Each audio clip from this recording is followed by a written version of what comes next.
Candles add to the ambiance of whatever you're doing, whether it's a cozy night in, whether you're dining outside with friends al fresco, or you've decided you're going to have a big bubble bath and you want a spa night at home and you want some atmosphere.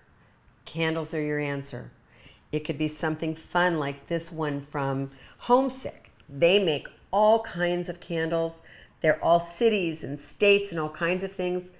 This one says New York City, and I'm not sure it smells like a subway to me, but you know. This beautiful one, the blue glass from Costa Boda.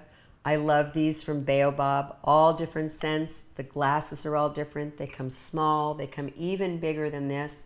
I like this because it's got 4 wicks in it.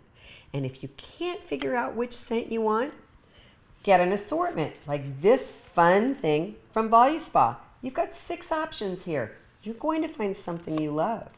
And even if you don't have any of these, be sure to have some votives at home, because with just votives, there may not be a scent, but there certainly is atmosphere when they're lit. Enjoy your night in.